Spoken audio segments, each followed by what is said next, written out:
A paz do Senhor, este é o canal Evangelho Puro e Simples, cuja finalidade deste canal é te mostrar que a Bíblia ela tem aplicação pessoal na nossa vida.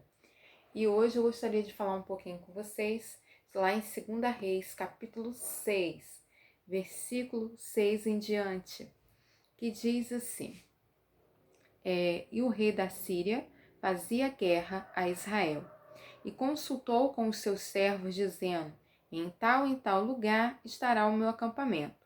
Mas o homem de Deus, chamado Eliseu, enviou ao rei de Israel, dizendo: guarda-te de passares por tal lugar, porque os sírios desceram ali. Pelo que o rei de Israel enviou àquele lugar de que o homem de Deus lhe falara e de que o tinha avisado, e se guardou ali, não uma nem duas vezes. Então se turbou com este incidente o coração do rei da Síria, e chamou os seus servos e lhes disse: não me fareis saber quem é dos nossos e é pelo rei de Israel? E disse um dos seus servos: não, ó rei, meu senhor, mas o profeta Eliseu, que está em Israel, faz saber ao rei de Israel as palavras que tu falas no teu lugar de dormir, no teu quarto. E ele disse: vai e vê onde ele está, para que eu envie e mande trazê-lo. E fizeram-lhe saber, dizendo: eis que está em Dotã. Então enviou para lá cavalos e carros e um grande exército, os quais vieram de noite e cercaram a cidade. E o moço do homem de Deus, o Eliseu, moço de Eliseu, que trabalhava para Eliseu, se levantou muito cedo e saiu. E eis que um exército tinha cercado a cidade com cavalos e carros. Então o moço lhe disse: meu senhor, que faremos? E Eliseu lhe disse: não temas, porque mais são os que estão conosco dos que os que estão com eles. Orou Eliseu e disse: Senhor, peço-te que lhe abra os olhos para que veja. E o Senhor abriu os olhos do moço e viu. E eis que o monte estava cheio de cavalos e carros de fogo em redor de Eliseu. Aleluia! Por que que eu botei o título, na direção de Deus, o título Vendo o Invisível? Qual era a situação que estava visível aos olhos daquele rapaz que ajudava Eliseu?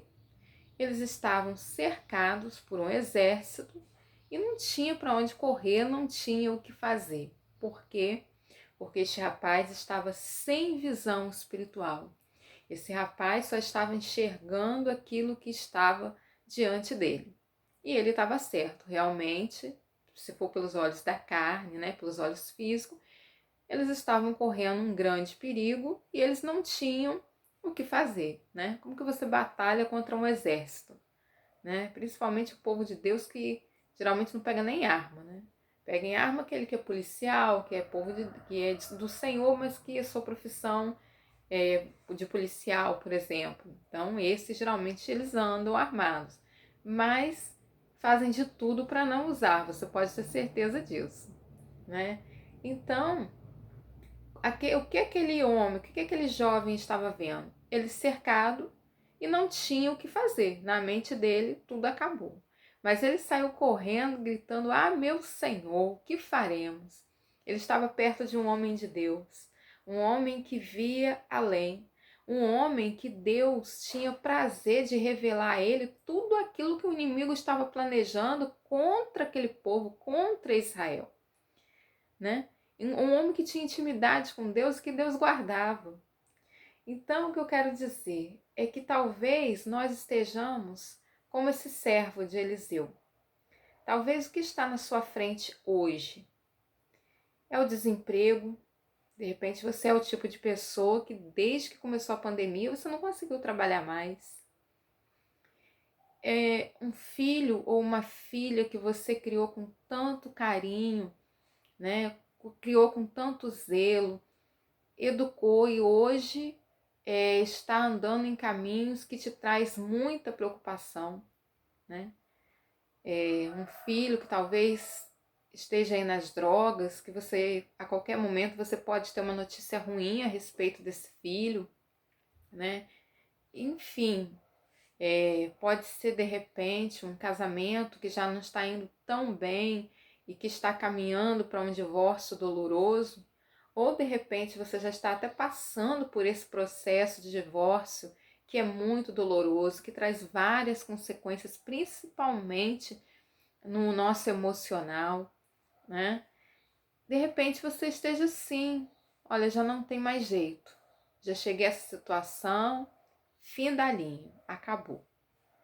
Amados, peça, dobre os seus joelhos. Se você puder dobrar os seus joelhos para orar, dobre. Se você não puder, ore deitada, ore sentada, ore de qualquer maneira, mas ore. E peça a Deus para que Ele te dê visão espiritual, para que você consiga ver aquilo que Deus ainda tem para você, meu amado, minha amada. Esse não é o seu fim. Essa crise que você está passando pode ser um início para algo maior, para algo muito grande, para algo melhor na tua vida. Então não se desespere com essa situação, mas vá aos pés de quem pode te abrir os olhos e mostrar que ele tem o maior, que ele tem algo melhor para você. A gente vê na Bíblia Elias, grande homem de Deus, um homem que lutou contra os profetas de Baal e em nome de Jesus ele venceu, né? Ele venceu o inimigo espiritual, ele venceu o inimigo do povo de Deus, mas que aquele homem chegou num determinado momento que ele cansou, ele já não queria mais lutar. Ele recebeu uma ameaça de morte e ali ele disse assim, chega, cansei, né? Preferiu ir para uma caverna e lá ele pediu para que Deus tirasse a vida dele. E Deus não tirou a vida dele, né? Deus foi lá, Deus conversou com ele e mostrou para ele, ó, ao invés de tirar a sua vida, eu vou te dar serviço, porque eu ainda tenho muita obra com você. Meu amado, presta atenção numa coisa. Se Deus te deu mais essa oportunidade de estar vivo, se Deus não te recolheu ainda, é porque Ele ainda tem coisas grandes para fazer na sua vida e através da sua vida. Então, meu amado, não perca tempo olhando para esse problema, ganhe tempo orando, ganhe tempo buscando no Senhor. Você vai ver que você vai ficar fortalecido, porque a palavra de Deus diz isso, né? Que Ele dá força ao cansado, que Ele dá força àquele que não tem nenhum vigor, né? Os jovens correrão, se cansarão, se fadigarão, né? Por que os jovens? Porque os jovens, na sua energia, né? Na sua força, eles querem fazer tudo, né? Só que eles se cansam. Mas aqueles que vão até o Senhor e buscam do Senhor e que esperam no Senhor, eles têm as suas forças renovadas como águia. Eles correrão e não se cansarão, caminharão e não se fadigarão, porque Deus estará dando reforço. Meu amado, peça a Deus para que Ele abra, em nome de Jesus, os teus olhos hoje e que você veja o invisível, que assim como Eliseu viu que ele não estava só, que assim como tinha um inimigo ali, tinha um exército inimigo para apanhá-lo, tinha um exército de Deus ao redor dele, tinha um exército celestial guardando ele das astutas ciladas do inimigo, e não é diferente na sua vida. Então, meu amado, a minha oração hoje é para que Deus abra os seus olhos espirituais, para que você não fique olhando somente aquilo que está diante de você, a falta de saúde, a falta de emprego, um casamento que já não vai bem, um processo doloroso de divórcio, né? Ou um filho ou uma filha que está te preocupando, né? Que você não fique nessa visão, mas que você vá buscar de Deus e Deus vai mostrar que Ele tem algo maior e melhor para você. Ele vai renovar as suas forças e você vai cantar o hino da vitória. Que Deus nos abençoe, uma excelente semana para todos nós. Amém? Graças a Deus.